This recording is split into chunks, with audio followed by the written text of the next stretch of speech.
major because they realize they have an interest in like chemistry, biology, biochemistry, and that leads to, you know, them wanting to know more about the healthcare field usually. I selected this major first because I wanted to be a research pharmacist because I'm a camp counselor at a muscular dystrophy camp, and I wanted to research muscular dystrophy through pharmacy. Most students who select chemistry majors here at UK is because they want to go on to some health profession, or they want to be an engineer, or they just really like science and they pick this one as their science of interest. So.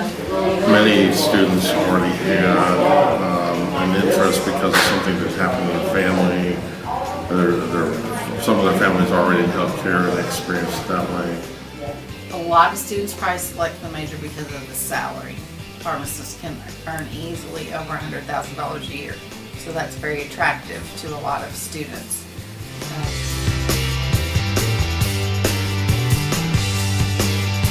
A lot of general sciences like chemistry or biology, anatomy, and physics. Definitely all the chemistries. And so like Chem 105, 107, or organic chemistry, and microbiology. Well, you're going to take all the math that you can get your hands on and be really good and focused at that. Your biology, your chemistry, your organic, probably biochem, math at least through calculus, you know. Math courses, so calculus, algebra, chemistry 1 and 2, biology, organic chemistry 1 and 2, physics 1 and 2.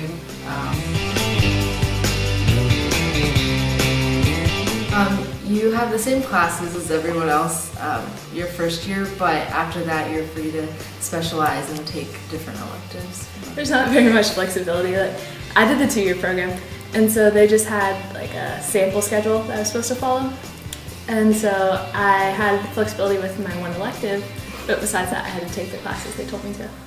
Very little. There are 2 degrees of chemistry, one's a BA and one's a BS. A BS has almost no flexibility. It's a very, you have to take this, and this, and very little electives in there.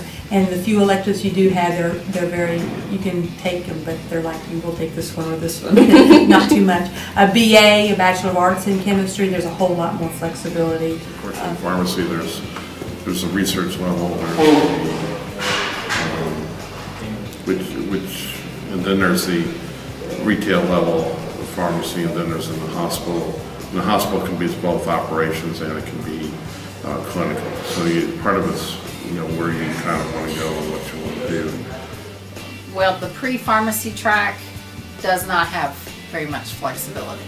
It's very scripted semester by semester as to what students need to take, because they've got you on a path to have you taking the PCAT after your 4th semester.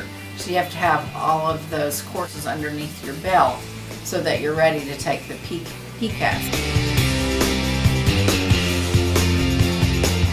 I would definitely take physiology and midterm. I took psychology. It was a recommended one, but I just liked it. And I took medical terminology too, and I think that was really helpful. Anything that has an inkling dealing with science would be a really good idea.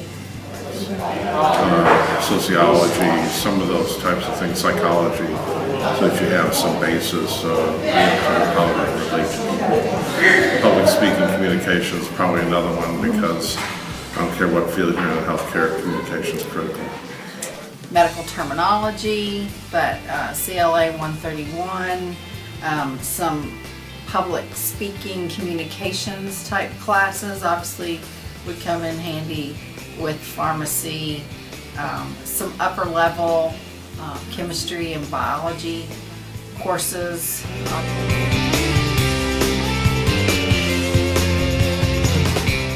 You can go to the UK College of Pharmacy website. You can look online and research on there. I have a family friend who's a pharmacist, so I talked to her a lot about it. There is a organization called American Chemical Society, and their website would have all sorts of information about other areas and fields that use chemistry. I mean, one's talking to a pharmacist. There's a great website. It's called explorehealthcareers.org. and you can get on that, and it has all health careers, not just pharmacy.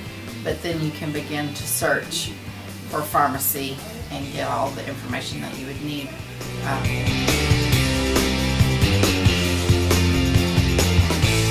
Mainly at UK, it's the UK Pre-Pharmacy Club. We have a pre-pharmacy club that I go to sometimes.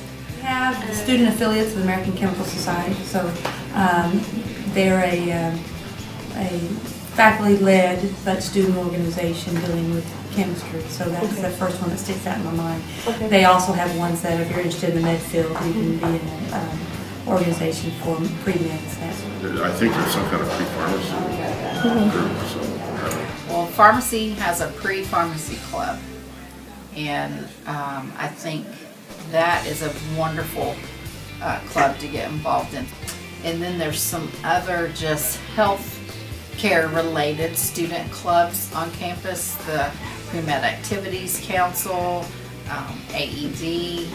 Those are student clubs that you might have students in all areas of healthcare in those, not just pharmacy, but you might have pre-med students, pre-dental students, PT students, and so on. But it's a great network of students to get involved in.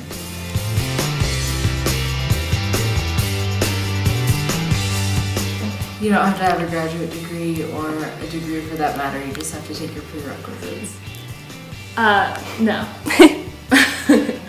Yes, if you're going to be a chemistry major and not go on to medical fields, there are lots of positions where you have a bachelor's degree and you can get a job, but there's a lot of opportunities if you get a master's or PhD in the field, if you're interested in the research anything. If you're in pharmacy, you have to. You have no choice.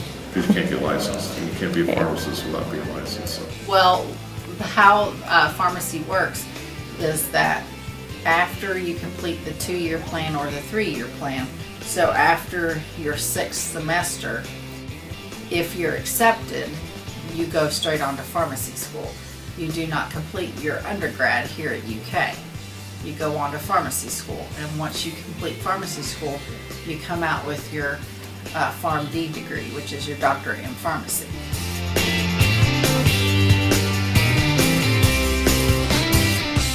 Be a pharmacist, obviously, but there are many different fields of pharmacy that you can specialize in. Like there's nuclear pharmacy and community and hospital, and still more to come. There's a ton. Like you can go into clinical pharmacy or retail pharmacy. I'm going to do a residency and then go into oncology pharmacy.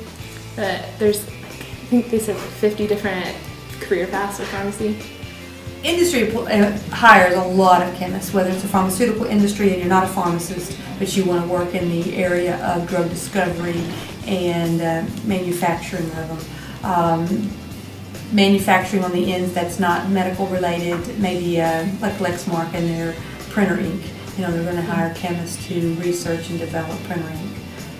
Just about anything that is made of something is made of chemicals, and so they do hire.